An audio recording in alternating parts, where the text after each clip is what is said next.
The December wind rattled the old farmhouse windows as John Miller stood in his kitchen cell phone, trembling slightly in his weathered hand.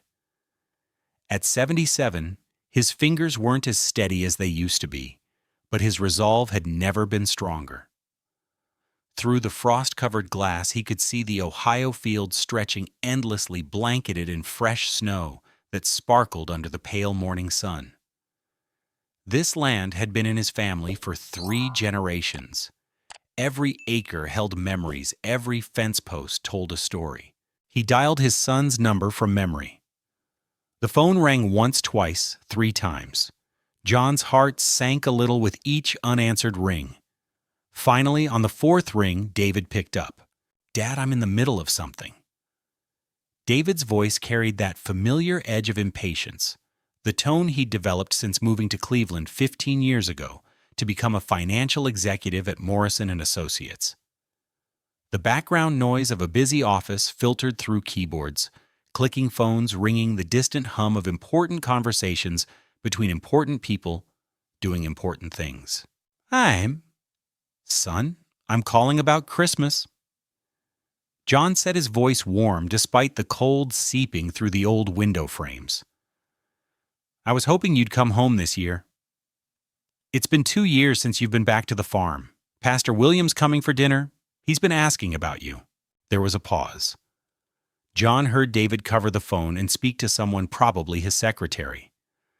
The muffled conversation lasted long enough for John to pour himself another cup of coffee from the pot that had been percolating since 5 in the morning, a farmer's habit that decades of life couldn't break.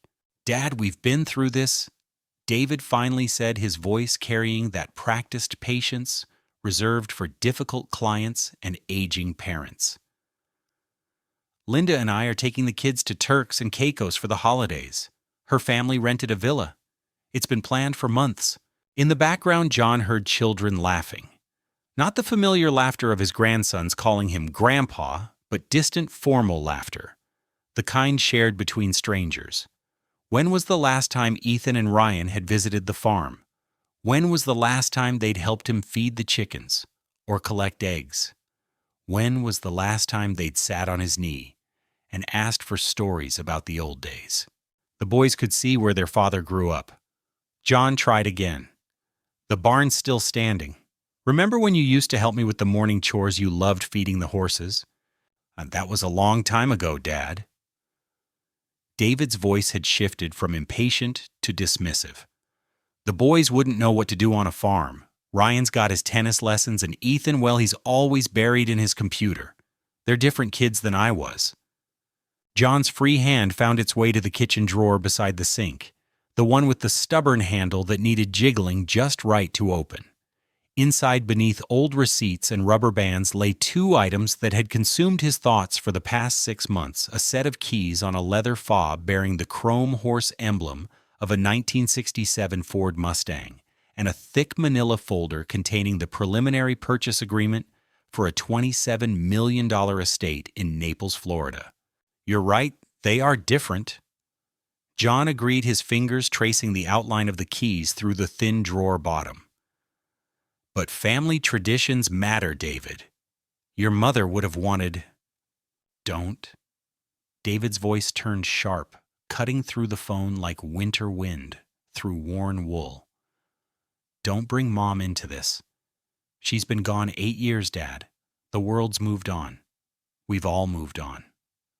John heard Linda's voice in the background, that sugary, sweet tone she used when she wanted something. "Is that your father? Tell him we said hello. Maybe next year when things aren't so hectic." Next year. It was always next year with them. Next year when David wasn't so busy with the quarterly reports. Next year when the boys weren't enrolled in summer camps that cost more than John made in a good harvest season. Next year when Linda's family wasn't planning their elaborate vacations to places John couldn't pronounce. "Linda says hello," David relayed, though John had heard her clearly enough. "Tell her I said Merry Christmas." John replied, though he knew the message would never be delivered. In the 8 years since Mary's passing, Linda had systematically erased every connection between David and the farm. The annual visits became biannual, then stopped altogether. The phone calls grew shorter, more sporadic, filled with awkward silences where warmth used to live. "Look, Dad, I really need to go. Markets close in an hour and I have positions to review." John's hand tightened on the drawer handle. Inside lay $37 million worth of dreams he'd carefully planned to pass on to his son. The Mustang, fully restored to mint condition by the best classic car specialists in the country, identical to the one David had pictures of on his bedroom wall growing up. The one John had promised him when he was just 7 years old, standing in this very kitchen, eyes wide with wonder, as John showed him the car magazine. "One day, son," he'd said, "one day that'll be yours." The Florida estate was newer dream, born from conversations during Mary's final months, when she'd said she wanted the family to have a place where everyone could gather away from the cold Ohio winters. "Somewhere warm," she'd whispered, her hand frail in his. "Somewhere the grandkids can play in the sun." "What a pity," John said softly, his voice carrying a weight David couldn't possibly understand. "I had a special gift planned for you this year, something I've been working on for a very long time. Dad, if this is about money, we're fine. I make more in a quarter than the farm makes in 5 years. We don't need—" "It's not about need, son. It never was." There was silence on the line.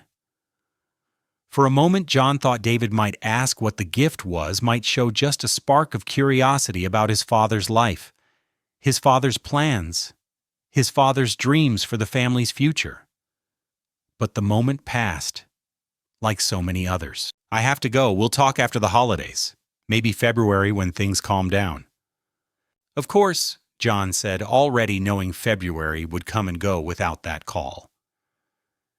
"You have a good vacation with Linda's family." "Thanks, Dad. Take care of yourself." The line went dead before John could respond. He stood there, phone in hand, listening to the silence that seemed to echo through the empty farmhouse. Slowly, deliberately, he opened the drawer and looked at the keys and documents that represented everything he'd worked for, saved for, sacrificed for over the past several years. The Mustang keys caught the morning light, sparkling with promise. The estate documents bore the elegant letterhead of the most prestigious real estate firm in Florida. $37 million in gifts waiting for a son who couldn't spare 3 hours for Christmas dinner. John closed the drawer with a firm push, his jaw set with new determination. He walked to his study, where an old rotary phone sat next to a worn address book. He flipped through the pages until he found the number he was looking for: Thompson and Associates Estate Planning Attorneys. "Maybe it's time for Plan B," he said to the empty room, to Mary's photograph on the mantel, to the shadows of memory that filled every corner of the old farmhouse. His fingers dialed the number with surprising steadiness. As the phone rang, John looked out at the snow-covered fields, at the land that had sustained his family for generations, at the legacy David had chosen to abandon for beach vacations and conference calls. The secretary answered on the second ring. "Thompson and Associates, how may I direct your call?" "This is John Miller. I need to speak with Robert Thompson about making some changes to my will. Significant changes."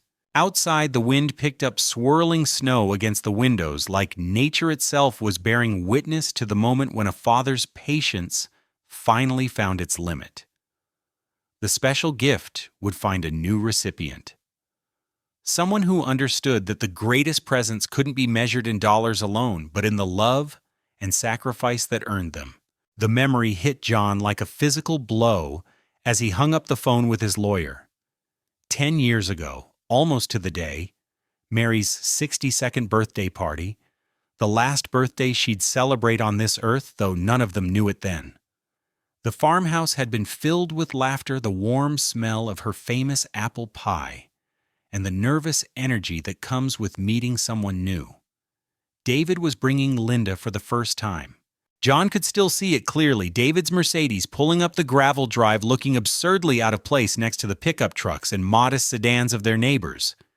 Linda had stepped out wearing designer heels that immediately sank into the soft earth. Her face had twisted in disgust, as she pulled her foot free mud clinging to what probably cost more than John made in a month. "Careful, honey," David had said, but he was laughing. Not with her at her, or maybe at the farm itself. John couldn't tell anymore which memories were real and which were colored by everything that came after. The party had been Mary's idea. "We need to welcome her properly," she'd said, spending 3 days cooking enough food to feed half the county. Pot roast green bean casserole, cornbread coleslaw, and 3 different kinds of pie.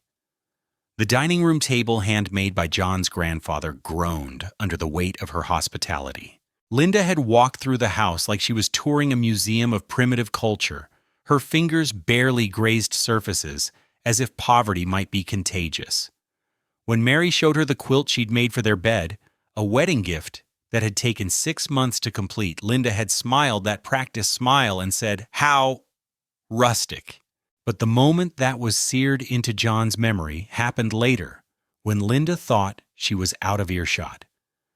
She was standing by the kitchen window with Jennifer Walsh, the bank manager's wife who always put on airs. Linda's voice carried that conspiratorial tone of shared superiority. "Can't believe David actually grew up in this barn," she'd whispered, her voice dripping with disdain. "No wonder he worked so hard to get out. Can you imagine the smell alone? And his mother sweet, as she is serving food like it's still 1950. Mary had been bringing in more plates from the kitchen. She stopped dead in the doorway, the color draining from her face. The plates trembled in her hands. John had started to move toward her, but she'd given him that look, the one that said, "Not now, not here." She'd set the plates down, carefully excused herself, and disappeared upstairs. Little Ethan, only 8 years old then, had noticed his grandmother was missing. John found them 20 minutes later in Mary's sewing room. She was sitting in her rocking chair, tears streaming down her face, while Ethan stood beside her, his small hand patting her shoulder. "Don't cry, Grandma," he was saying, his voice fierce with childhood conviction. "I love the farm. It's the best place in the whole world. When I grow up, I'm going to live here forever and ever." Mary had pulled him close, burying her face in his hair. "You're a good boy, Ethan. Such a good boy." Ryan, 2 years younger, had been in the living room showing off his new Nintendo DS to anyone who would look completely oblivious to his grandmother's absence. Linda had bought it for him, making sure everyone knew it cost $400. "Ryan's special," she'd said. "He deserves special things." That night, after everyone had gone home, Mary had sat at this very kitchen table where John now stood. "She's going to take him away from us," she'd said quietly. "That woman is going to erase everything David came from. David won't let that happen." John had assured her, though, even then he'd seen the changes. The way David had started apologizing for the farm when introducing his parents. The way he'd suggested they update things, maybe sell some acreage to modernize the house. The Mustang conversation had happened the next morning. David had been out by the old barn, the place where John kept the tractor and equipment. John had found him staring at the faded Ford poster still tacked to the wall, a remnant from his teenage years. "Remember when you promised me a Mustang?" David had said, but his tone was mocking, now the voice of a man who'd outgrown childish dreams. "Still planning on it," John had replied. "When the time's right?" David had laughed, but it was bitter. "Dad, I make enough to buy 10 Mustangs. It's not about the money anymore." "Then what's it about?" David had looked at him then with eyes that belonged to a stranger. "It's about moving forward, not backward. Linda's right. This place, these dreams, they're anchors. They hold people down." That was the moment John understood he'd lost his son. Not to distance or career or even to Linda. He'd lost him to shame. David was ashamed of where he came from. Ashamed of the calloused hands that had worked double shifts to pay for his education. Ashamed of the simple woman who'd sewn his clothes and packed his lunches with notes that said, "Love you to the moon and back." John's phone buzzed, pulling him back to the present. A text from Ethan. "Grandpa, big meeting tomorrow. Cross your fingers for me." John smiled, typing back, "Always proud of you, son." He didn't know what the meeting was about. Ethan had been secretive lately about his startup, only mentioning they were exploring options. The boy worked too hard often, calling at midnight to discuss code problems John didn't understand but always listened to anyway. John thought about the drawer with the Mustang keys and estate papers. Ethan deserved support, deserved to know his grandfather believed in him, even if his own parents didn't see his worth. I know, that's what makes it even better. Listen, I have to run back to the meeting, but I wanted you to be the first to know. Well, second. I told Mom and Dad, but Dad just said to make sure I don't get screwed on the taxes, and Mom... Ethan paused. Mom asked if this meant I could afford to help with Ryan's med school when the time comes. Of course she did, John thought. Everything always came back to Ryan with Linda. Ryan the golden child. Ryan the fragile one. Ryan who needed special treatment, special schools. Special everything. While Ethan, brilliant, dedicated, Ethan had been building a company from his bedroom with second-hand equipment and sheer determination. Don't you worry about them, John said. You focus on your meeting. Make your grandmother proud. That evening, John opened his laptop. A gift from Ethan, who'd insisted he needed to join the 21st century. While checking the farm's bank statements, an email notification caught his eye. Linda had accidentally copied him on something meant for her realtor friend. The subject line alone made his stomach drop. Regarding senior care options. But it was the body of the email that made his blood run cold. Margaret, I need you to research nursing homes near Cleveland. Nothing too downscale will need to maintain appearances, but nothing that will drain the estate either. The father-in-law situation is becoming untenable. He's showing signs of confusion, forgetting our anniversary, calling Ryan by Ethan's name. And I'm concerned about his ability to maintain that property. The farm could be worth significant money if developed properly. Please be discreet. We're not ready to move forward yet, but I want options ready. Best, Linda. John read it twice, then 3 times. Each word was a nail in the coffin of whatever relationship remained with his son's family. They weren't planning to help him. They were planning to warehouse him, to take the land that had been in his family for generations and turn it into strip malls or cookie-cutter houses. He thought of Mary's tears, of Ethan's fierce loyalty, of David's shame, and of Linda's calculating eyes that had seen dollar signs from the moment she'd scraped mud off her designer shoes. The phone rang. Pastor William's name appeared on the screen. John, I just wanted to confirm Christmas dinner. Should I still plan on coming? Yes. John said, his voice steady with resolve. In fact, William, I think we need to discuss some changes to my will. Big changes. The November dinner was supposed to be a celebration. David had insisted on hosting at their house in Cleveland a sprawling colonial that looked like it had been copied from a magazine spread. John had driven 2 hours through freezing rain, arriving with a basket of apples from the farm and Mary's recipe for apple butter that Linda would undoubtedly throw away the moment he left. The dining room was set for Thanksgiving, though it was still early November. Linda always insisted on practice runs for the holidays. A massive turkey centerpiece dominated the table, surrounded by miniature pilgrims and cornucopias that cost more than John's monthly groceries. The Detroit Lions game played on the 85-inch TV in the background, sound muted but ever-present like wallpaper for the wealthy. Ryan's teacher says he could get into Johns Hopkins pre-med program. Linda announced ladling cranberry sauce from a Waterford crystal bowl. Only 14% acceptance rate. Very exclusive. Ryan sat at David's right hand, the place of honor, while Ethan was relegated to the far end, barely visible behind an elaborate centerpiece of autumn flowers that Linda had mentioned cost $300. So David said, cutting into his steak with surgical precision, Ryan, tell your grandfather about your report card. Ryan, 15, and already developing his mother's sharp features and sharper tongue, barely looked up from his iPhone. Got a B+ in advanced biology. A B+, Linda exclaimed, as if he'd just announced he'd cured cancer. In the hardest class at Preston Academy. His teacher says he has real potential for medical school. She reached over and ruffled Ryan's hair, then slid a box across the table. "We're so proud of you, sweetheart. Go ahead, open it." Ryan tore through the wrapping with practiced entitlement, revealing the latest iPhone. "Thanks, Mom. Can I set it up now?" "Of course, darling. You've earned it." John watched this display, then turned his attention to Ethan, who was pushing his food around his plate. The boy had dark circles under his eyes, the kind that came from too many late nights staring at computer screens. "Ethan," John said, his voice carrying across the table, "how's your project coming along?" Ethan's face lit up for the first time all evening. "Actually, Grandpa, it's going amazing. Step Up just hit 10,000 users. We're getting 50 new signups a day, and Sarah thinks if we can maintain this growth rate—" "Sarah?" David interrupted, his tone dismissive. "Is that the girl from your computer club?" "She's my co-founder, Dad. She's brilliant. She coded our entire back-end architecture from scratch." David set down his fork with a deliberate clink.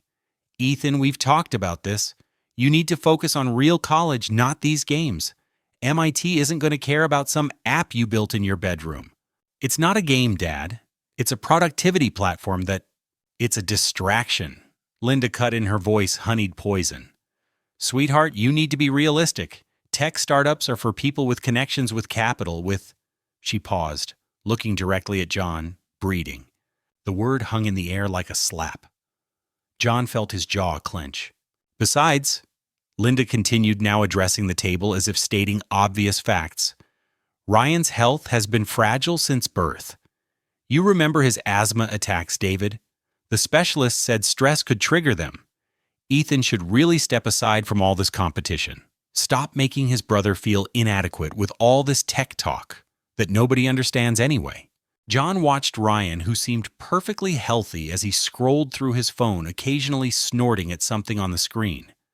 The boy hadn't had an asthma attack in 5 years, according to what David had mentioned in passing. But Linda had weaponized that childhood condition into a permanent excuse for favoritism. "Both boys deserve support," John said quietly, but his voice carried the authority of someone who'd run a farm for 50 years. "Success comes in different forms." Linda turned to him with that practiced smile that never reached her eyes. "Of course, John. You would know all about different forms of success. But in the real world, the world these boys will inherit, certain things matter more than others.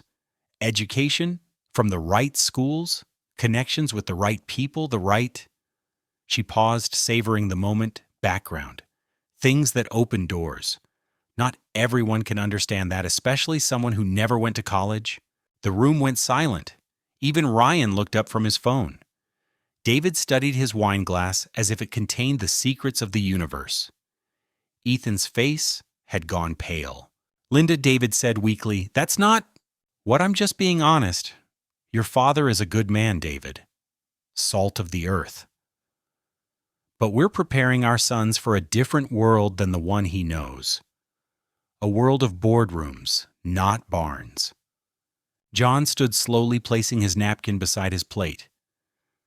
"I think I'll get some air." Ethan jumped up. "I'll come with you, Grandpa." "Sit down, Ethan," Linda commanded. "You haven't finished your dinner. Let the boy go." John said, his tone brooking no argument. Linda's mouth opened, then closed. Even she knew better than to challenge that voice. Outside, the November air was sharp and clean after the suffocating atmosphere of the dining room. They stood in the driveway, John's old pickup truck looking defiantly out of place among the BMWs and Mercedes. Ethan was shaking, and not from the cold. "Grandpa, am I really worthless?" The words broke John's heart. He pulled his grandson close, feeling how thin the boy had gotten, how his shoulders shook with suppressed sobs.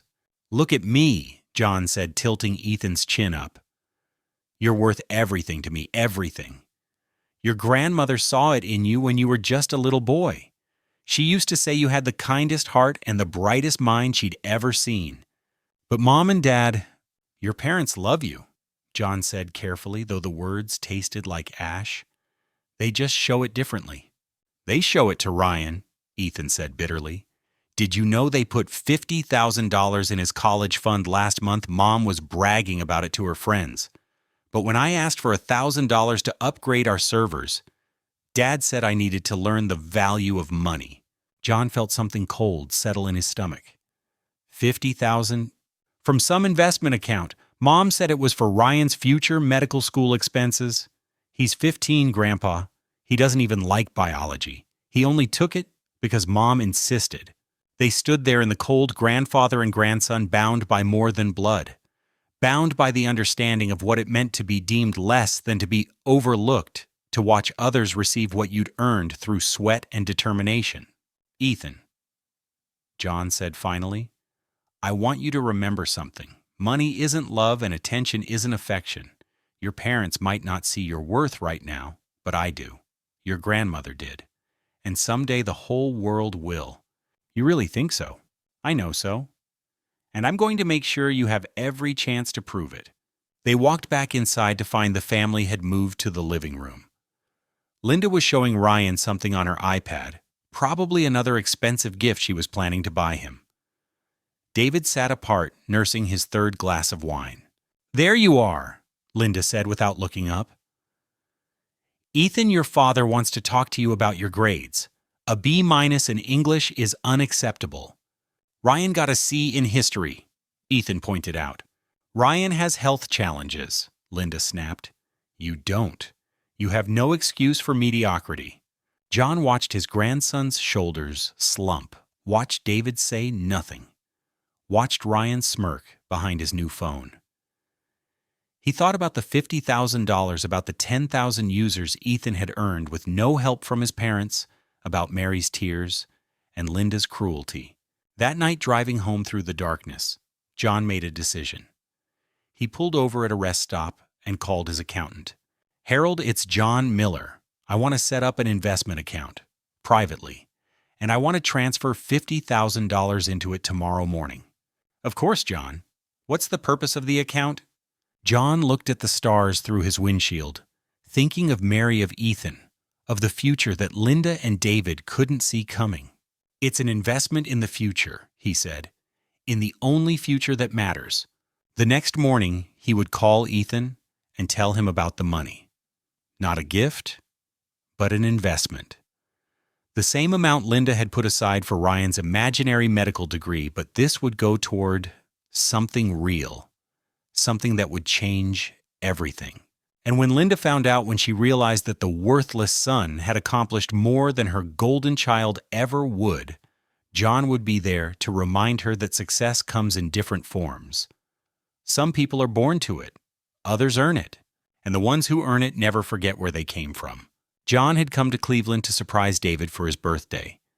The 2-hour drive through morning fog had given him time to think about reconciliation, about bridging the gap that seemed to widen with each passing month.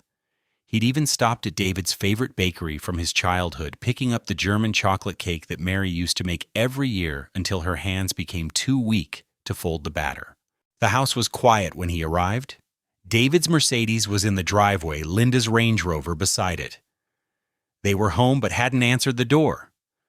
John tried the handle, finding it unlocked, a careless habit in their gated community, where crime was something that happened to other people in other places. He heard voices from David's home office as he set the cake on the kitchen counter. He'd started toward the sound to announce himself when Linda's voice, sharp and clear through the speakerphone, stopped him cold. Maple Grove has an opening, David. I spoke with the director yesterday. John froze in the hallway. Maple Grove was a nursing home.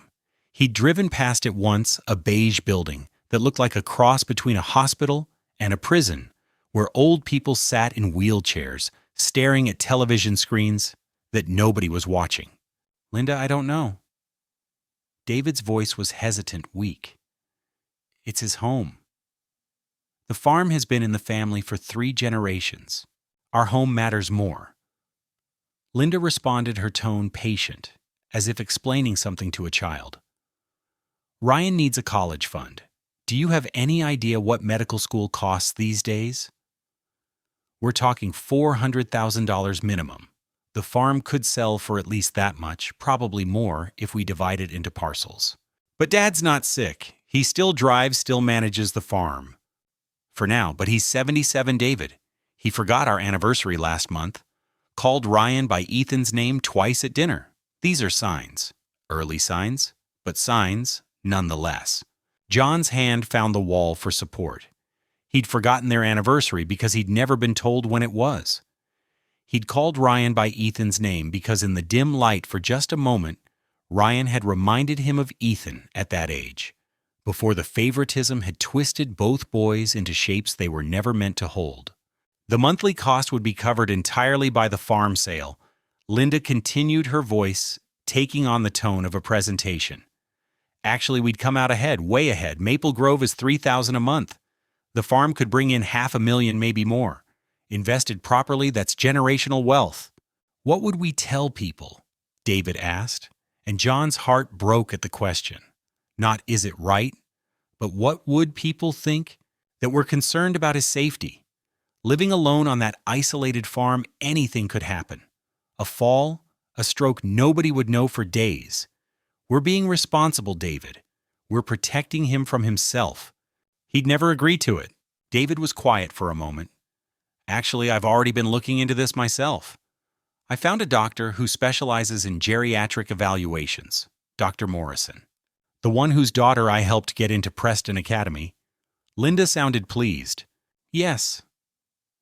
But Linda, this was my idea first. Dad's getting dangerous to himself. Last month he forgot to turn off the tractor. That never happened, but it could. We need documentation that sounds believable. What if the house catches fire? What if he falls and no one finds him for days? Exactly what I've been saying, Linda agreed. So you'll call Dr. Morrison? I already did. We have an appointment after the holidays. John's legs nearly gave out. His own son was discussing him like livestock to be moved, property to be liquidated. His hand shook as he pulled out his old flip phone, the one Ethan had begged him to upgrade. He pressed record, though he wasn't even sure it was working. I don't know, Linda. This feels wrong. Wrong. You know what's wrong. Letting sentiment cloud judgment. Your father had his life. He made his choices. Now we need to make ours. For our children. For their future. When would we? After the holidays. Less suspicious that way. We visit for Christmas, express concern about his living situation, document everything. Every forgotten name, every repeated story, every missed medication. By February, we'll have enough for the petition. John backed away slowly, his feet silent on the thick carpet. He made it to the kitchen, grabbed the cake with trembling hands, and left through the front door. They never knew he'd been there. He drove for 20 minutes before pulling over, his vision too blurred with tears to see the road. His hands shook as he dialed Pastor William's number. John, is everything all right? They want to lock me away, William. The words came out broken, choked. My own son. They want to put me in a home and sell the farm. Slow down, John. Tell me everything. John recounted the conversation. Every poisonous word burned into his memory. Pastor William listened in silence, occasionally making small sounds of disbelief and disgust. John, listened to me carefully. You need to document everything. Everything. Start recording conversations, taking pictures of any communication about this. Build a file. Why, what good would it do? Because if they try this, you'll need evidence.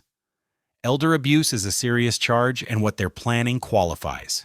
Conspiracy to commit fraud, false imprisonment, theft by deception. These are crimes, John. They're my family. Family doesn't plot to steal your freedom and your home. Do you have a good lawyer? Robert Thompson handles the farm business. Call him today, tell him everything, and John, start moving your assets quietly. Protect yourself. Over the next 2 weeks, John became a detective in his own life. He learned to use the voice recorder on his phone, keeping it running whenever David or Linda called. He took screenshots of text messages, particularly the ones where Linda discussed the dad situation as she'd taken to calling it. The evidence accumulated like snow before a storm. Linda had sent David links to 17 different nursing homes, comparing prices like she was shopping for appliances. David had bookmarked articles about signs of dementia and when to take away Dad's keys. They'd even scheduled a meeting with a real estate developer about the farm, though they'd told John it was a financial planning session for Ryan's college fund. The worst came 3 days before Thanksgiving. John had stopped by to drop off fresh eggs, a peace offering, an excuse to check David's home office. David was at work, Linda at her Pilates class. The house was empty. David's laptop was open on his desk, the screen dark but not locked. John touched the trackpad, and the screen came to life. The browser was open to a search page, the history visible in the drop-down menu. His blood ran cold as he read the recent searches. How to declare parent incompetent, Ohio law. Guardianship elderly parent against will. Can you sell parents' property if you have guardianship? Maple Grove assisted living reviews. Average life expectancy. Nursing home residents. That last one made him physically ill. They weren't just planning to warehouse him, they were calculating how long they'd have to wait for their full inheritance. John took photos of everything with his phone, his hands steady now, with purpose rather than age. He forwarded them immediately to Pastor William and Robert Thompson, then deleted the sent messages. He'd learned to cover his tracks, to be as calculating as the family plotting against him. As he left David's house, John noticed something else. A brochure on the kitchen counter, partially hidden under mail. Serenity Meadows, where your loved ones become our family. Linda had circled the memory care unit section and written in the margin, private room, no outside access. No outside access. They weren't planning to put him in a home. They were planning to make him disappear. That night, John sat at his kitchen table with Pastor William and Robert Thompson. The lawyer's face was grim as he reviewed the evidence. This is more than enough to protect you, John, but it's also enough to destroy them if they try anything. I don't want to destroy them. David is still my son. A son who's planning to have you declared incompetent and steal your life's work, Pastor William said gently. John, you need to act. Transfer the farm into a trust, update your will, protect your assets. Do it now before they make their move. As he left the meeting with his lawyer and Pastor William, John's phone rang. Ethan, breathless. Grandpa, sit down. I have news, but you can't tell anyone yet. Not even Mom and Dad. What is it, son? Grandpa, are you alone? This is important. No one else can know yet. I'm in my truck heading home, just me. Good. Can you meet me tomorrow morning early? Before anyone's awake. This is bigger than I ever imagined. John agreed, curious but not wanting to pressure the boy. Whatever Ethan's news, it couldn't be worse than what he'd just discovered about David and Linda's plans. That night, John barely slept. 2 secrets now weighed on him. The horror of his son's betrayal and the mystery of his grandson's news. By dawn, he was already dressed and waiting. John nodded slowly, his resolve hardening like the ground before winter. There's something else. My grandson Ethan has been building a company. It's doing well. Really well. I want to make sure that whatever happens, he's protected. He's the only one who still sees me as a person, not a problem to be solved. Robert pulled out his legal pad. Tell me what you want to do. As John outlined his plans, he thought about David, searching for ways to declare him incompetent. His son, the boy he'd taught to ride a bike, to throw a baseball, to be a good man, was now researching how to erase him. The irony wasn't lost on John. They thought he was losing his mind, but he'd never seen things more clearly. Family wasn't about blood. It was about loyalty, respect, and love. And by those measures, his real family had shrunk to a grandson and a few good friends. The rest were just strangers who happened to share his name. As he left Robert Thompson's office, John's phone rang. Ethan, breathless. Grandpa, sit down. I have news, but you can't tell anyone yet. Not even Mom and Dad. What is it, son? Grandpa, are you alone? This is important. No one else can know yet. I'm in my truck heading home, just me. Good. Can you meet me tomorrow morning early, before anyone's awake? This is bigger than I ever imagined. John agreed, curious but not wanting to pressure the boy. Whatever Ethan's news, it couldn't be worse than what he'd just discovered about David and Linda's plans. That night, John barely slept. 2 secrets now weighed on him. The horror of his son's betrayal and the mystery of his grandson's news. By dawn, he was already dressed and waiting. The knock came exactly at 6, just as they'd agreed. John had been awake for an hour, already old habits, from decades of farm life watching the snow fall heavy and silent across the fields. He opened the door to find Ethan standing there, his face flushed red from the cold and something else. "Grandpa, are you alone? This is important. No one else can know yet. Just us, son. Come in before you freeze." Ethan looked around nervously, even checking the windows before stepping inside. Joy, pure and radiant. "Granddad, it's done. We did it. Step up, sold." The words tumbled out of him in a rush, his breath forming clouds in the frigid air.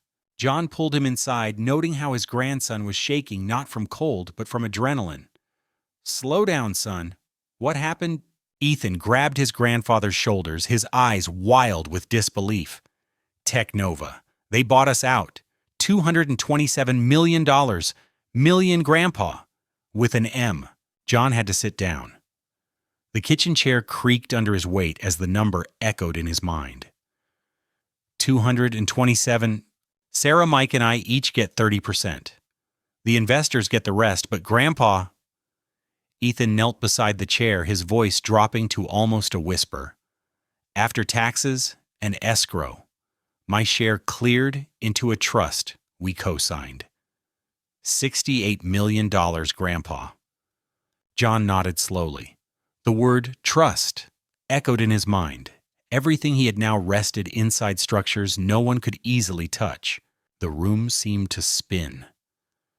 John had known the company was doing well, had believed in Ethan when nobody else would, but this was beyond anything he'd imagined. "I'm wiring it to you," Ethan said firmly. "What? No, Ethan, that's your money." "No, it's ours. You believed in me first.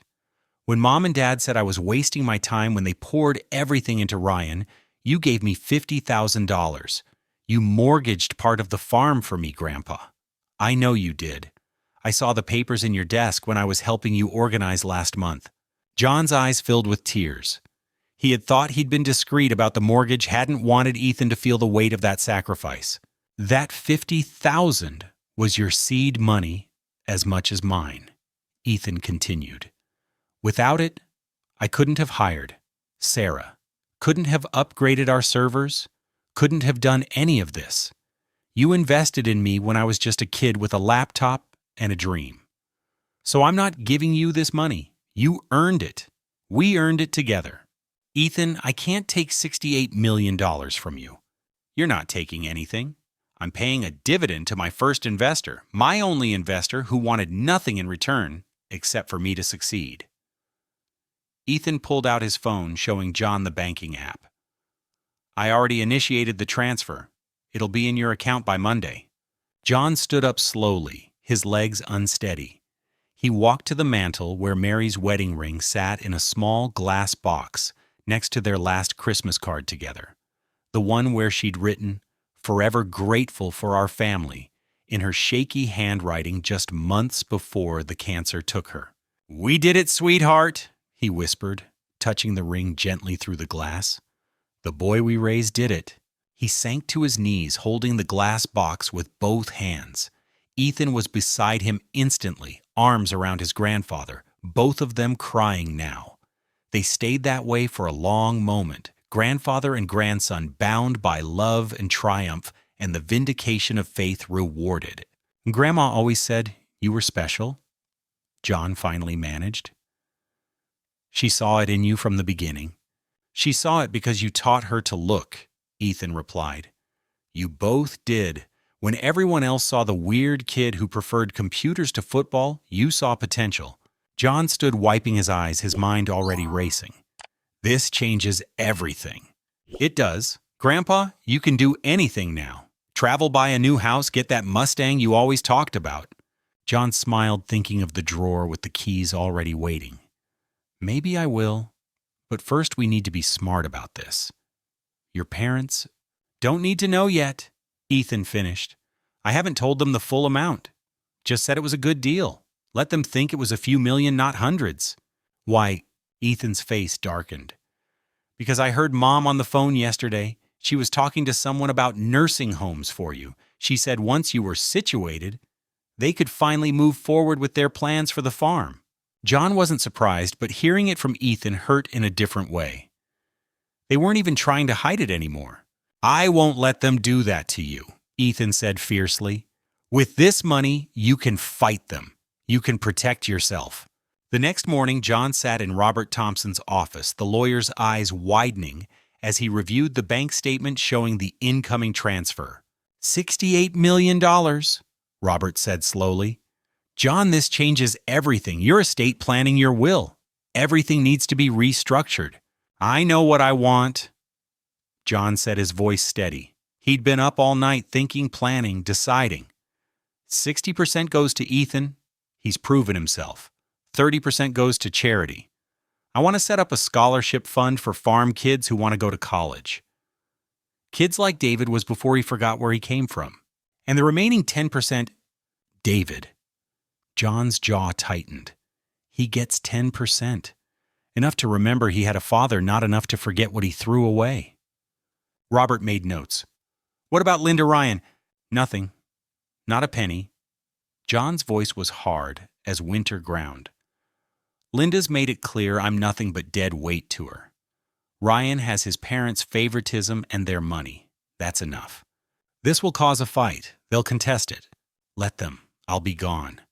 But Ethan will have the resources to fight back, and he'll have you." Robert nodded, beginning to draft the documents. As he worked, John's phone buzzed. A notification from the family group chat that Linda had created years ago, the one she'd named Family Only, with that particular cruelty of hers that made exclusion seem like inclusion. The message was from Linda, accompanied by a photo of her and David at what looked like an expensive restaurant. "Planning our Christmas in Turks and Caicos. So excited to celebrate with the people who matter. Going to be amazing celebrating without dead weight dragging us down." There was a champagne glass emoji at the end. John stared at it, realizing she'd meant to send this to a different group, one that didn't include him. But her cruelty had made her careless. Dead weight. That's what he was to them. The man who'd worked 16-hour days to put David through college, who'd saved every penny to give his son opportunities he'd never had. Dead weight. Robert looked up from his drafting. "John, you okay?" John showed him the message. Robert's face darkened. "Save that. Screenshot it, email it to me. That's evidence of emotional elder abuse. I'm tired of being their victim," John said quietly. "I've been dead weight to them, fine. Let them see how heavy dead weight can be when it's dropped on them from a great height." He thought about the Mustang keys in his drawer, about the Florida estate papers, about the $37 million in gifts he'd planned to give David for Christmas. All of it would go to Ethan now. Every penny he'd saved, every dream he'd harbored for his son's happiness would go to the grandson, who'd earned it with loyalty and love. "There's something else," John told Robert. "I want to buy something. 2 things, actually. A 1967 Mustang and a property in Florida.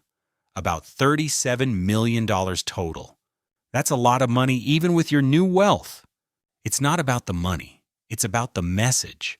These were supposed to be David's Christmas gifts. Now they'll be Ethan's graduation present when he finishes his degree. Robert smiled grimly. "Poetic justice." "No," John corrected. "Just justice.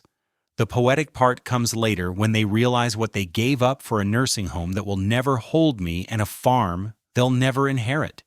As he left the lawyer's office, John felt lighter than he had in years. The weight of obligation of trying to earn his son's love, of being treated as less than human by his own family, all of it was lifting. He had $68 million and a grandson who loved him. The rest was just noise. His phone buzzed again. Another message in the family chat, this time from David. "Dad, disregard that last message. Linda sent it to the wrong group." John typed back, "No worries, message received loud and clear." He hit send, then removed himself from the group. Let them wonder what he meant. Let them worry about what he'd seen, what he knew, what he was planning. For the first time in years, John Miller held all the cards, and he was done letting his family see his hand. The fortune had been revealed, But the game was just beginning. The vintage car dealership sat on the outskirts of Columbus, a gleaming temple to American automotive history. John had driven past it countless times over the years, always slowing down to admire the classics behind the glass, always thinking someday. Today was someday. Marcus Wheeler, the owner, recognized him immediately. Mr. Miller. Still looking at that '67 Mustang? Not looking anymore, John said, pulling out his checkbook. Buying. Marcus's eyes widened. The car in question wasn't just any Mustang. It was a 1967 Shelby GT500, completely restored, numbers matching one of only 2,000 ever made. The price tag was $10 million, a figure that made most collectors walk away shaking their heads. Are you serious? Never been more serious in my life. John walked to the car, running his hand along the Highland green paint that seemed to glow under the showroom lights. The racing stripes were perfect. Not a flaw anywhere. My son had a poster of this exact car on his bedroom wall for 10 years. Same color, same year. I promised him when he was 7 that one day I'd buy him one. Marcus produced the keys almost reverently. Would you like to take it for a test drive? The engine roared to life with a sound that John felt in his chest. 428 cubic inches of American muscle rebuilt to perfection. He eased it out of the showroom and onto the empty December roads, the snow having kept most sensible people inside. The power was intoxicating. The car responded to the slightest touch, eager to run, to prove what 5 decades of engineering evolution couldn't improve upon. John found himself on the highway, pushing the speedometer higher than he'd driven in 30 years. The engine purred its approval, begging for more. He pulled into a rest stop, sitting in the idling car, listening to that perfect rumble. "For my son," he whispered to the leather-wrapped steering wheel. This was always for my son. But David wasn't his son anymore, not in any way that mattered. The boy who'd put that poster on his wall, who'd spent hours reading Car and Driver magazines at the kitchen table, who'd made John promise to buy him a Mustang someday, that boy was gone. Replaced by a stranger who saw his father as an inconvenience to be managed, a problem to be solved, dead weight to be discarded. John drove back to the dealership and signed the papers. $10 million. Marcus threw in delivery, said he'd have it transported to John's farm, personally wrapped and protected like the treasure it was. From the dealership, John drove directly to the offices of Grandstone Realty, the firm that handled the most exclusive properties in the Midwest. Patricia Grandstone herself met him, her professional smile widening when he mentioned his budget. "I want something in Florida," John said. "On a lake, something grand, something that says success. I have exactly what you're looking for." She pulled up images on her tablet. 27 million. Naples, Florida. 8 bedrooms, 12 bathrooms, private beach boat dock guest house. It belonged to a tech executive who's relocating to Switzerland. The pictures were breathtaking. Modern architecture that somehow looked timeless. Walls of glass that brought the lake inside a kitchen. Mary would have loved rooms where grandchildren could have played. Should have played. "The owner's motivated," Patricia continued. "We could probably get it for 25. 27 is fine," John said. "I want to put down a deposit today, and I want the paperwork ready to transfer to my son's name. David Miller." Patricia's fingers flew across her tablet. "That's very generous of you." "It's what fathers do," John said simply. "We give our children everything, even when they give us nothing in return." The contracts were signed within 2 hours. John wired a standard 10% deposit, about $2.7 million, into escrow. Patricia assured him the closing could happen before New Year's and that she would handle all necessary paperwork. For security, Patricia recommended placing the title under a family trust. John agreed. A trust meant protection, not just a gift sitting in David's name. It also meant David and Linda couldn't flip the property behind his back without his consent. John drove home through the gathering dusk, his phone silent on the passenger seat. The farm looked different somehow, knowing what was coming. knowing this might be one of his last peaceful nights here if David and Linda had their way. But they wouldn't have their way. Not anymore. Back in the kitchen, John touched the old kitchen table where Mary used to roll out pie dough every Sunday, flour dusting her apron, humming hymns, while David did homework at this very spot. "This was always for our family," he whispered to the empty room, "for the family we thought we had." At exactly 8 o'clock on December 23rd, John made the call. He'd chosen the time deliberately. David would be home from work. Dinner would be over. The boys would be in their rooms. No excuses for not talking. David answered on the third ring. "Dad, it's late." "It's 8 o'clock, son. Hardly late. I need to tell you something important. If this is about Christmas again, it is about Christmas and about a promise I made you 30 years ago. Son, please come home. Just for one day, I have something important to give you." "Dad, we've been through this." John played his last card. "It's worth $37 million, David." There was silence on the line. Then David laughed, but it was ugly mocking. $37 million, Dad? Did you hit your head? The entire farm isn't worth $1 million. It's not about the farm. Then what did you win? The lottery. Find oil under the cornfield. The mockery in his voice was like acid. Or is this another guilt trip? Another manipulation to get me to choose you over Linda's family? No guilt, no manipulation, just a father trying to give his son what he promised him. Linda's right, David said, his voice hard now. You're getting senile. $37 million, you can barely afford to keep the lights on. This is sad, Dad. Really sad. David, please just come home 1 hour. Let me show you. Show me what your dementia, Dad, you need help. Professional help. The kind they provide at places like Maple Grove. John's blood turned to ice. They'd already picked the place. Already decided his fate. I'm not senile, David. No, you're calling me at night claiming you have $37 million to give me. That's not rational behavior, Dad. Linda thinks. We think. Maybe it's time to consider alternatives for your living situation. Alternatives like stealing my home and locking me away. See paranoia, another symptom. Dad, we're trying to help you. No, John said quietly. You're trying to help yourselves. To my land, to my dignity, to my freedom. I'm hanging up now. This conversation is pointless. Wait, David, please, one last thing. What? I loved you. Despite everything, I loved you. Remember that. Another guilt trip. Goodbye, Dad. The line went dead. John sat in his dark kitchen for exactly 3 minutes, composing himself. Then he took photos of the Mustang purchase receipt and the Florida estate contract. He typed out a simple message. These were meant for you. Were. He attached the photos and hit send. Then he blocked David's number. He poured himself a bourbon, the good stuff he'd been saving for a special occasion, and sat in his recliner. The phone on the kitchen counter began to ring.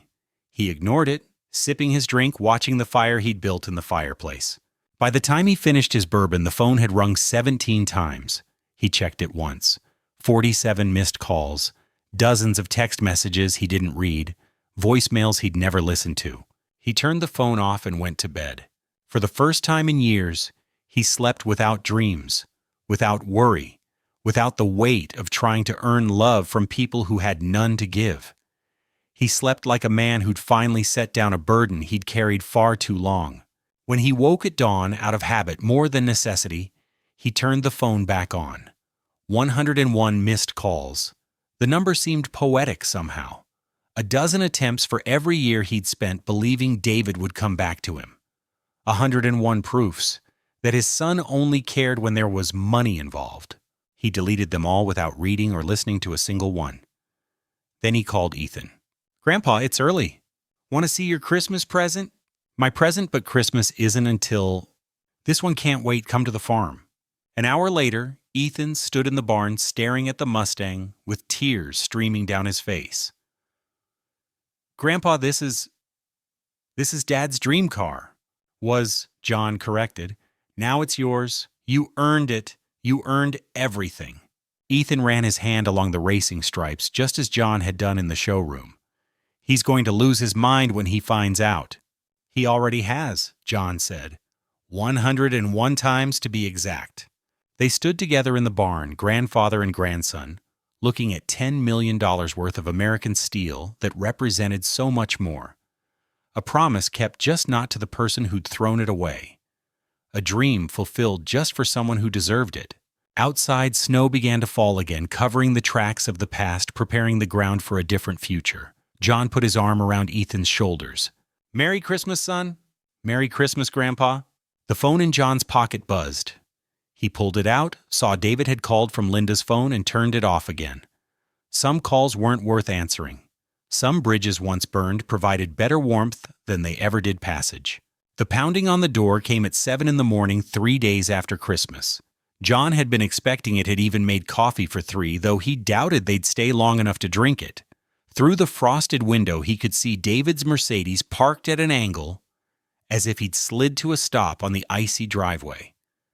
The pounding continued, desperate and demanding. John opened the door slowly, taking in the sight before him. David stood there soaked with snow, his expensive coat hanging limp, his face red from cold, and something else.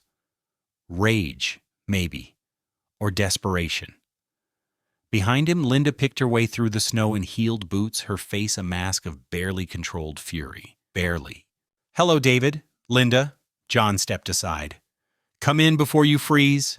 David pushed past him without a word, tracking snow across the worn hardwood floors Mary had polished every Saturday for 40 years. Linda followed, her lips pursed, as if the farmhouse smell offended her designer sensibilities.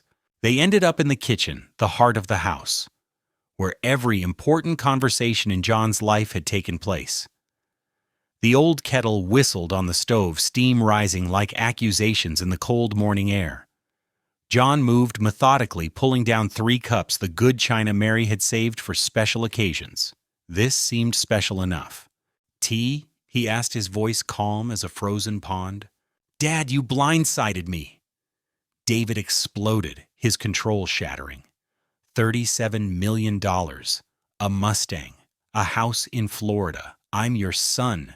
John poured hot water over the tea bags, the ordinary ritual, a stark contrast to the extraordinary moment. He set the cups on the table, then reached into the drawer where he kept important papers, right next to where the Mustang keys had been. He pulled out a thick envelope and placed it on the scarred wooden table between them. John said quietly, his voice carrying the weight of finality. "You were my son. Now you're just Linda's husband." The words hung in the air like icicles, sharp and ready to fall. David's face went white, then red again. He reached for the envelope with shaking hands, but Linda was faster. She snatched it up, ripping it open with manicured nails that looked like claws in the morning light. Her eyes scanned the document inside, growing wider with each line. "This is illegal." She looked up, her face twisted with rage. "This is elder abuse. Ethan manipulated you. He convinced you to give him everything while you weren't in your right mind." John pulled out his phone, the new one Ethan had bought him with all its recording capabilities.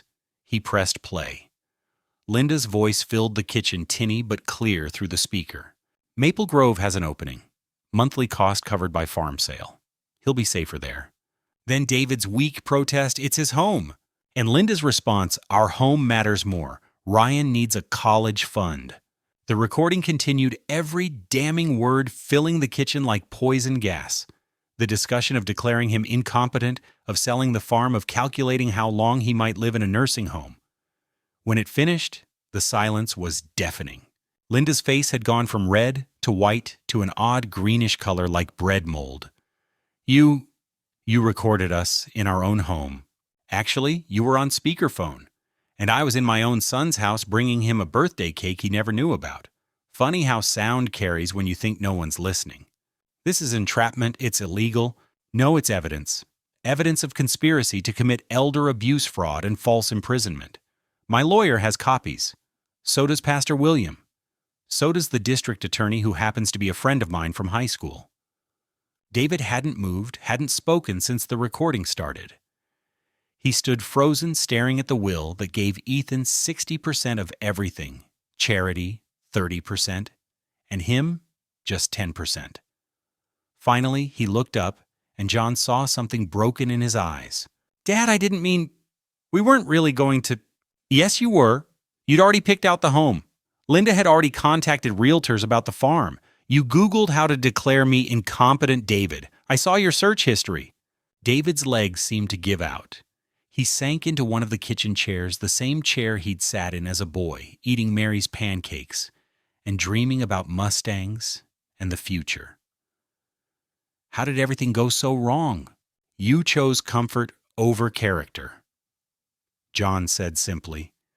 "You chose Linda's money over your family's love. You chose to see me as dead weight instead of the man who worked his hands bloody to give you a better life." Linda slammed her palm on the table, making the teacups rattle. "We're contesting this will. We'll prove you're senile. No court will believe you just happened to have $68 million fall into your lap. The money came from Ethan's company sale. Every penny documented, every transfer legal and transparent. And as for being senile..." John pulled out another document. "I had myself evaluated by 3 separate doctors last week. All independent, all court approved. My mind is sharp as ever. Sharper, maybe, now that I see clearly." "This is Ethan's doing," Linda snarled. "That manipulative little... Careful?" John warned, his voice dropping to a register David remembered from childhood, the tone that meant the conversation was over. "That's my grandson you're talking about? The only family I have left who treats me like a human being instead of a problem to be solved." David suddenly dropped to his knees beside John's chair, grabbing his father's hand. The gesture was so unexpected, so desperate that John almost pulled away. "Dad, please, I'm sorry. I'm so sorry. We can fix this. We can start over. I'll leave Linda if that's what you want. I'll move back to Ohio. You'll what?" John asked quietly. "You'll suddenly love me again because I have money. You'll remember I'm your father, now that there's an inheritance at stake. It's not about the money. Then prove it. Walk away, right now. Accept the 10% I'm leaving you and walk away. Don't contest the will. Don't fight Ethan. Just take what I'm giving you and be grateful." David's face crumbled. He was crying now, ugly sobs that shook his whole body. But even through the tears, John could see him calculating, weighing options, wondering if there was still an angle to play. Linda grabbed David's arm, hauling him to his feet with surprising strength. "We're leaving, and we're calling our lawyer. This isn't over." "Yes," John said quietly. "It is." He stood, walked to the door, and opened it. The cold air rushed in, carrying the scent of snow and endings. "You have 3 minutes to get off my property. After that, I call the sheriff. And trust me, he's already been briefed on the situation." Linda dragged David toward the door, but David turned back one last time. "What about Mom? What would she think about this?" John's jaw tightened. "Your mother died believing you still loved us. I'm grateful she never lived to see how wrong she was." The words hit David like a physical blow. He stumbled out into the snow, Linda pulling him toward their car. John watched them go, then quietly closed the door. He locked it, something he'd never done during the day in all his years on the farm. The kitchen felt different now, lighter somehow. The ghosts of what could have been had finally been exorcised, replaced by the reality of what was. John picked up his tea, now cold, and smiled slightly. Respect was earned, not inherited. Love was given, not demanded. And family, real family, was chosen, not determined by blood alone. His phone buzzed. A text from Ethan. "You okay, Grandpa? I can come over." John typed back, "I'm perfect. Come for dinner. We have a lot to celebrate." Outside, he heard David's Mercedes spinning its tires in the snow, struggling to find purchase to escape. John didn't go to help. Some people he'd learned needed to find their own way out of the holes they'd dug for themselves. Tom Briggs prided himself on being thorough. In 20 years as a private investigator, he'd never failed to deliver what his clients wanted. So when David Miller walked into his office desperate and willing to pay triple his usual rate, Tom knew something interesting was afoot. "I need to know everything about my father's finances," David had said, sliding a check across the desk. "He claims he has millions. It's impossible, but I need proof." Tom started with the basics. John Miller, 77, lifelong farmer widower. On paper, he should have been worth maybe $500,000 if the farm was paid off. But paper, Tom had learned, didn't always tell the whole story. The first breakthrough came from public records. A company called Step Up Technologies had recently sold to Technova for $227 million. The three founders were listed: Sarah Chen, Michael Torres, and Ethan Miller, David's son. Tom dug deeper. SEC filings showed the ownership breakdown. Each founder held 30%.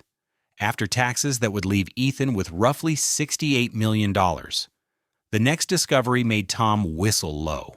A wire transfer perfectly legal and documented from Ethan Miller to John Miller. $68 million.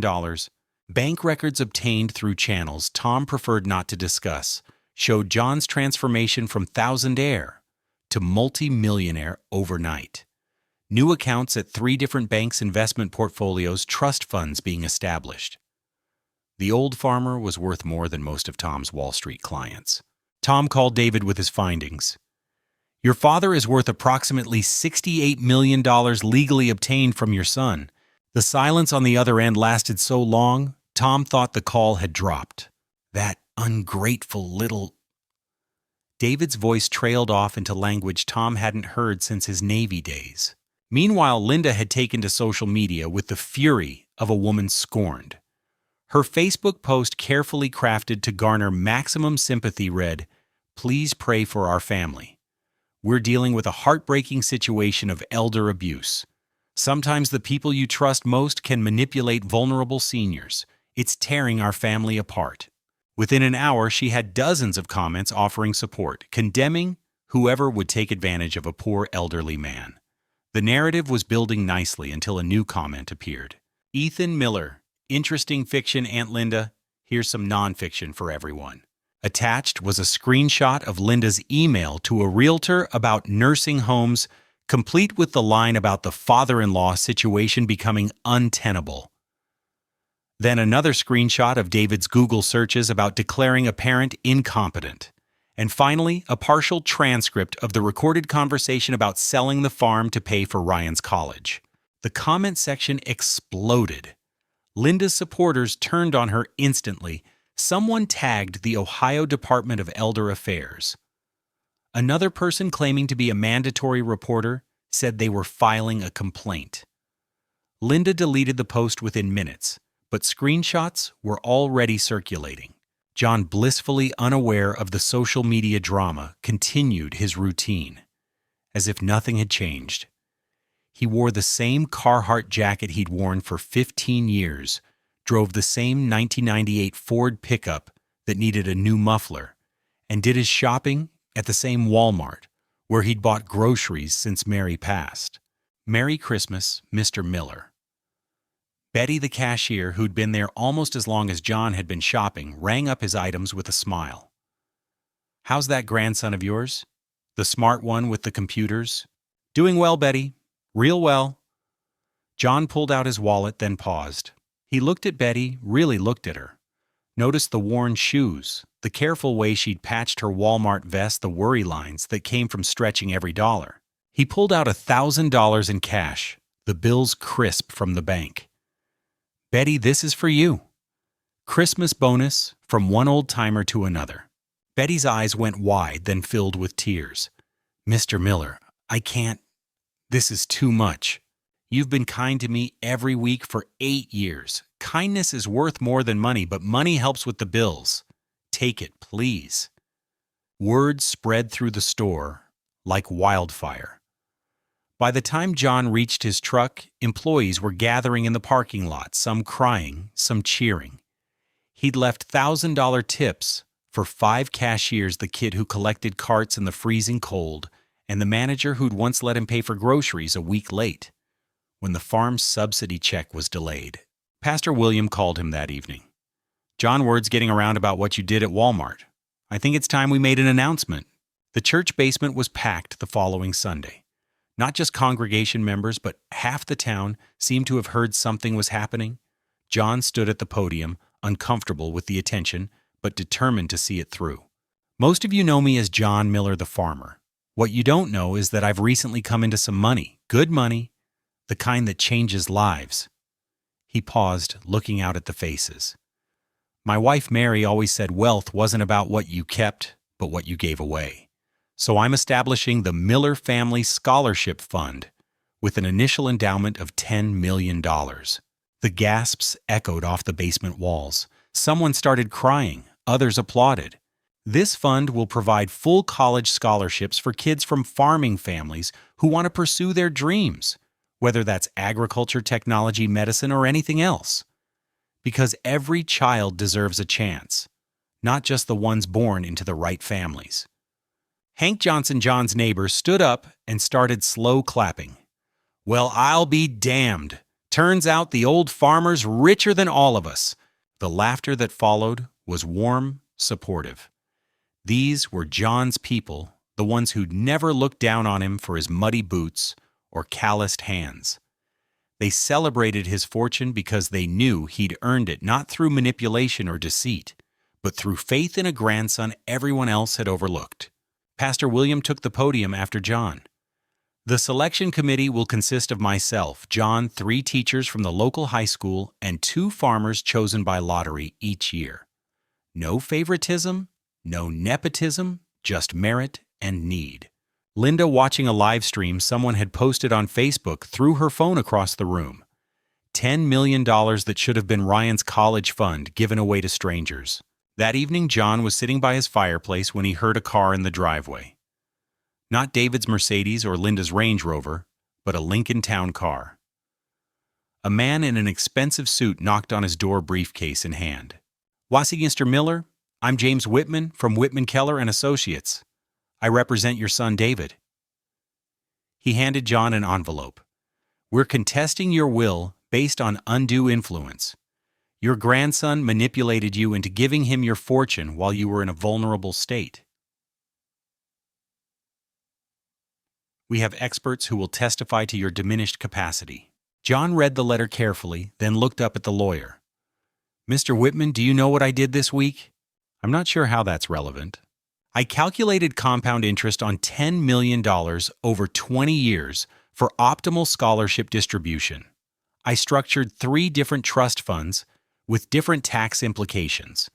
I negotiated the purchase of 2 properties worth $37 million. Does that sound like diminished capacity to you? Anyone can be coached? I also have 3 independent psychiatric evaluations, a neurological exam, and a cognitive assessment from last week, all perfect scores. Your experts will be going up against documented medical evidence, but please do proceed. I'm sure the court will be very interested in why my son is fighting his father's will while the man is still alive." Whitman shifted uncomfortably. "This isn't personal, Mr. Miller. Your son just wants what's fair."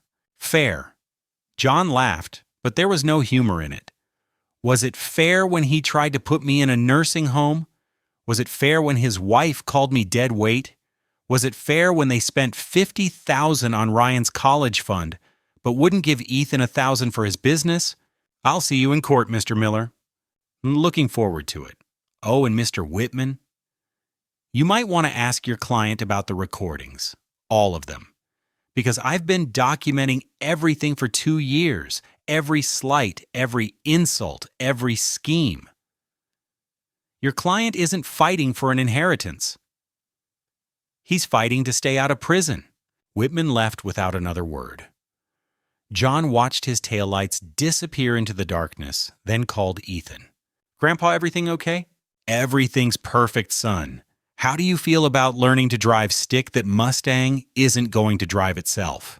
Ethan's whoop of joy was loud enough that John had to hold the phone away from his ear. In the background, he could hear Sarah and Mike congratulating him. His real family, the one he'd chosen, the one that had chosen him back. The war wasn't over, but John had won every battle so far. And with $68 million, the best lawyer's money could buy. And the truth on his side? He liked his odds for the fights to come. The mediation room at the Franklin County Courthouse felt smaller than it was packed with lawyers' documents and the weight of family betrayal. February. She had rain streak the windows, casting gray shadows across the polished table where two sides of a broken family faced each other like armies before battle. David sat beside James Whitman, his face pale and drawn designer suit doing nothing to hide the hollowness in his eyes. Linda was notably absent, claiming a medical emergency that everyone knew was cowardice. Across from them, John sat straight-backed and calm, flanked by Robert Thompson and a young associate who'd been taking notes since they arrived. The mediator, Judge Patricia Hayes, a woman known for cutting through nonsense like a scalpel through skin, reviewed the papers before her. We're here to address the contestation of John Miller's will and the allegations of undue influence by Ethan Miller. Mr. Whitman, you may begin. Whitman stood his confidence, practiced but brittle. Your Honor, this is a clear case of elder manipulation. A vulnerable 77-year-old man suddenly transfers $68 million to his grandson, changes his will to essentially disinherit his own son. This screams of coercion. My client, Whitman continued, gesturing to David, is simply concerned for his father's welfare. The sudden wealth, the dramatic changes in behavior, the isolation from family. These are classic signs of elder abuse. Robert Thompson didn't stand. He simply opened a leather-bound journal and placed it on the table. Your Honor, I'd like to present John Miller's diary, which he's kept since 2015. Every page, dated every entry in his own hand. He opened to a marked page. December 15, 2015. Linda said I smelled like a barn at Mary's funeral. David laughed. June 3, 2017. David forgot my birthday again. Ethan called from his dorm room. September 22, 2019. Linda told her friend I was an embarrassment to the family. David said nothing. Page after page, year after year, a catalog of small cruelties and large betrayals. John's handwriting steady and clear throughout, documenting his son's transformation from indifferent to hostile.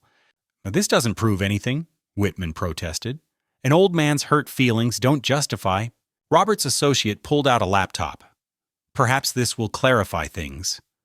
The screen showed David's Google search history screenshots taken from his home computer. How to declare parent incompetent, Ohio law. Can you sell parents' property if you have guardianship? Average life expectancy nursing home residents. Judge Hayes leaned forward.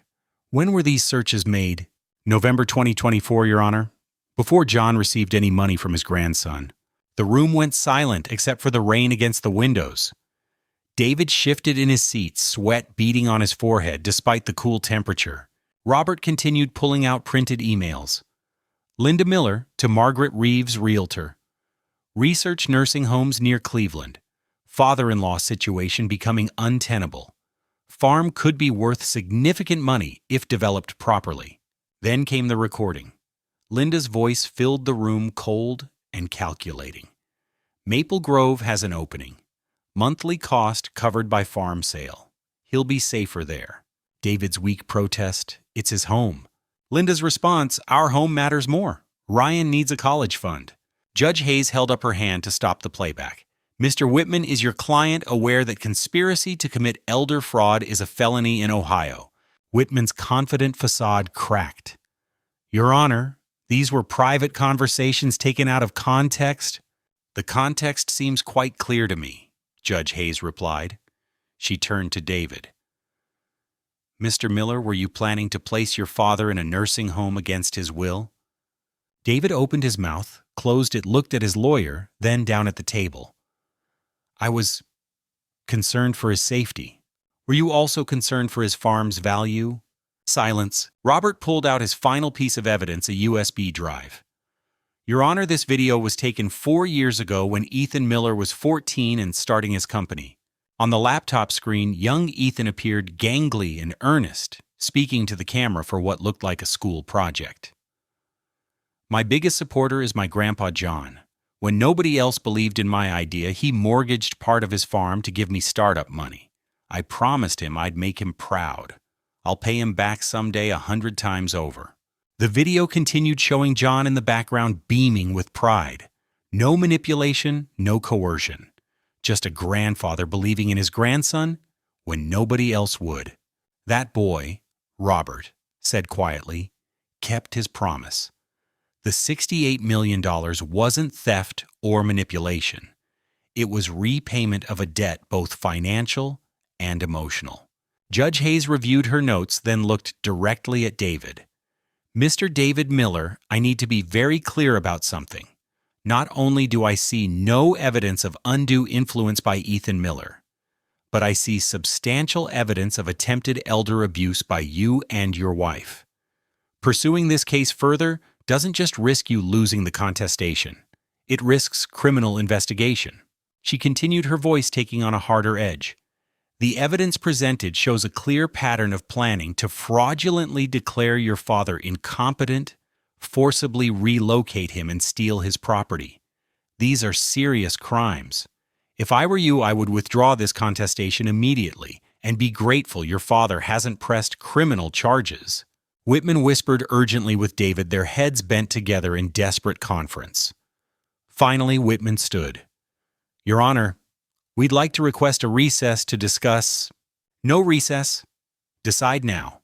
Continue this contestation, and I'll recommend the district attorney investigate elder abuse charges or withdraw and walk away with the 10% your father graciously left you despite your behavior." David stood abruptly, his chair scraping against the floor. "We withdraw." His voice was barely a whisper. "Louder, please, for the record." "We withdraw the contestation." Each word seemed to physically hurt him. Judge Hayes nodded. "The will of John Miller stands as written. This mediation is concluded." Outside the courthouse, reporters had gathered word, having spread through the small-town grapevine, that something significant was happening with the sudden millionaire farmer. David and Whitman pushed through them, heads down, saying nothing. Cameras clicked, and questions flew, but they practically ran to their car.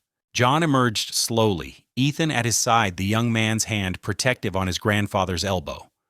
"Mr. Miller, how does it feel to win?" a reporter called out. John stopped, looked at the camera, and said simply, "I didn't win anything. I just kept what was already mine. My dignity, my freedom, and my right to choose my real family." Ethan guided him to the truck, the same old Ford that John refused to replace. As they drove away, Ethan said, "You know Dad's not going to give up, right?" "I know," John replied. "But it doesn't matter anymore. He can't hurt me." 3 days later, a FedEx envelope arrived at the farm. Inside was a cashier's check for $500,000 and a handwritten letter from David. "Dad, I know this doesn't make up for anything, but it's all I have that's truly mine, not Linda's. I'm sorry for everything. For choosing money over family, for forgetting where I came from, for for what we planned. Linda's left me. She says without the inheritance, I'm worthless to her. Maybe now I understand how you felt. This money is my apology. Please don't send it back. Let me at least give you this. Your son, David." John read the letter twice, then wrote 4 words on the check, "Too little, too late." He put it in a new envelope, addressed it to David's office, and handed it to Ethan to mail. "You sure, Grandpa?" Ethan asked. $500,000 is a lot of money. "It's not about the money," John said, looking out at the farm that 3 people had tried to steal from him. "It never was. Your dad thinks money can fix what he broke, but some things can't be bought back. Trust, respect, love. Once you sell those, you can never afford to buy them again." Ethan mailed the check that afternoon. 2 weeks later, divorce papers were filed in Cleveland. Linda Miller versus David Miller, irreconcilable differences. David had lost everything: his wife, his inheritance, his father, and now half of whatever remained. John heard about it from Hank, who'd heard from his cousin who worked at the courthouse. He felt no satisfaction, no joy in his son's misery, just a deep sadness for the boy who'd once dreamed of Mustangs and promised to never forget where he came from. That boy was gone, had been gone for years, and no amount of money, no apology, no tears could bring him back. Some betrayals cut too deep to heal. Some bridges once burned could never be rebuilt. John had his farm, his fortune, and his real family in Ethan. It would have to be enough. It was more than enough. It was everything. The church had never been so full. Christmas Eve 1 year after the betrayal, and it seemed like everyone in 3 counties had come to witness what John Miller had built from the ashes of his broken family. The banner stretched across the altar read Miller Foundation First Annual Scholarship Awards. But everyone knew this was about more than money. This was about redemption, about choosing your family, about the price of respect. John stood at the podium looking out at the sea of faces. Young people in their Sunday best, farmers with calloused hands folded in prayer, teachers who'd driven through the snow to be here. In the front row sat Ethan, 20, now wearing the suit John had bought him for his CEO inauguration at his new venture. Sarah Chen and Mike Torres had flown in from California, their success not making them too proud to remember where it started. "Thank you all for coming." John began, his voice steady despite the emotion threatening to overwhelm him. "A year ago, I learned something important. Family isn't blood. It's who shows up when you're nobody special. It's who believes in you when you have nothing to offer but hope. It's who stands by you when standing by you costs them something." He paused, finding Ethan's eyes in the crowd. "My grandson taught me that. When the world saw him as less than his brother, when his own parents overlooked him for the child they deemed more worthy, he never stopped showing up for me. Never stopped calling me grandpa with pride, never stopped believing I had value beyond my bank account or my farm." The first scholarship recipient was called forward. Amanda Wheeler, daughter of a soybean farmer, headed to MIT to study agricultural engineering. "Farmers feeding the world smarter," she'd written in her essay. John handed her the certificate, $10,000 a year for 4 years, enough to change everything. 9 more followed, each with a story, each with a dream that money could unlock but not create. The dreams had always been there, waiting like seeds beneath snow, waiting for spring.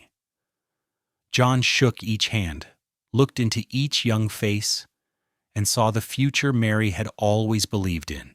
Ethan took the podium next, his presence commanding despite his youth.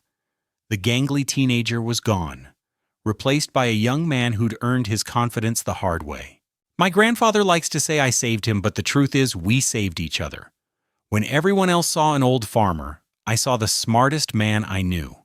When everyone else saw a weird kid with too many computers, he saw a future CEO. That's what real family does. They see you not as you are, but as you could be, and they stand by you until you become it." Then Ethan began to sing. "Silent Night." His voice clear and strong, filling the church with a beauty that had nothing to do with money and everything to do with love. Sarah and Mike joined him on the second verse, their harmony speaking to friendship that had become family. By the third verse, the entire congregation was singing, their voices rising to the rafters like prayers made manifest. John happened to glance toward the window and froze. There, standing in the snow, was David. His son looked gaunt, older, broken in a way that had nothing to do with age. Their eyes met through the frosted glass, father and son separated by more than wood and windows. David raised his phone, typing something with shaking fingers. John's phone buzzed. "Dad, I left Linda. She took everything. I have nothing left. Can we talk?" John read the message, looked back at the window, then slowly put the phone in his pocket without responding. David was still standing there, snow gathering on his shoulders, like the weight of his choices. "Ready for Christmas dinner?" John asked Ethan as the ceremony concluded. "Always Grandpa. Sarah and Mike are coming too. Is that okay?" "Perfect. The more family, the better." They drove back to the farm through streets lined with Christmas lights, the old truck carrying more joy than David's Mercedes ever had. The farmhouse blazed with warmth, a fire crackling in the hearth, the table set with Mary's china, the good silver she'd saved for special occasions. After dinner, After Sarah and Mike had shared stories of their new ventures, after Ethan had shown them the Mustang he'd learned to drive like he was born to it, John found himself alone by the fireplace. On the mantel sat Mary's picture next to it, the keys to the Mustang, and the deed to the Florida house, both now in Ethan's name. "We found our real family, didn't we, sweetheart?" he whispered to Mary's photo. "Not the one we planned, but the one we needed." His phone rang. The caller ID showed David calling. John picked it up, looked at it for a long moment, listening to it ring. Then, with deliberate care, he set it down beside Mary's picture, without answering. "Some calls come too late," he said to the empty room, to Mary, to himself. "Some bridges can't be rebuilt with apologies. Some respect once lost costs more than $37 million to buy back." The phone eventually stopped ringing. Then started again. Then stopped. John turned it off and went to join his real family in the kitchen, where Ethan was teaching Sarah and Mike to play the card game Mary had taught him when he was small. They played until midnight, laughing at bad hands and worse jokes, rich in all the ways that mattered. Outside, the snow continued to fall, covering the tracks in the driveway where David had stood for 3 hours before finally driving away. By morning, there would be no sign he'd ever been there at all, just like there was no sign left of the son John had once known, the boy who dreamed of Mustangs and promised to never forget where he came from. But in the warm kitchen surrounded by chosen family, John found he didn't mind the cold outside. Some people earn their place by your fire, others lose it. And the price of readmission isn't always one they can afford to pay. Blood makes you related, respect makes you family. And respect once lost costs more than money can ever buy back. The Mustang in the barn would never carry David down distant highways. The house in Florida would never host the family reunions Mary had dreamed of. But they would serve their purpose for Ethan, for Sarah and Mike, for the family built on love, rather than obligation, on respect rather than blood. And that, John thought as he won another hand of cards from his laughing grandson, was worth more than all the money in the world. What would you do with a $37 million gift meant for someone who betrayed you? John Miller gave it to someone who never asked for anything but love. And in return, he received everything that money couldn't buy: loyalty, respect, and a family that chose him every single day. Some stories end with reconciliation. Others end with truth. This one ends with John Miller, 78 years old, richer than he'd ever dreamed, surrounded by family he'd chosen, finally at peace with the family he'd lost. Because sometimes the best revenge isn't revenge at all. It's living well, loving deeply, and letting go of people who were never really yours to begin with. The farm stands still. The money sits in accounts bearing Ethan's name. And somewhere in Cleveland, a man who chose wealth over family learns that some things once sold can never be bought back. Not for $37 million, not for all the apologies in the world, not for anything at all. 6 months later, Hank mentioned seeing David at the Walmart where Betty worked. He was applying for a job as a night shift manager. Betty said he looked different, humbled, older, wearing a second-hand suit. "Did you speak to him?" John asked. "He asked about you," Hank said carefully. "Wanted to know if you were happy." "What did you tell him?" "The truth. That you're happier than you've been in years. That Ethan visits every weekend. That the scholarship kids call you Grandpa John now." John nodded, looking out at the farm David would never inherit. Good. Let him know that respect once lost has a price. And sometimes that price is everything you thought mattered. The Mustang keys caught the light on the kitchen counter, waiting for Ethan's next visit. Some gifts find their right owners, even if it takes longer than expected. And some lessons can only be learned when you've lost everything you never truly valued.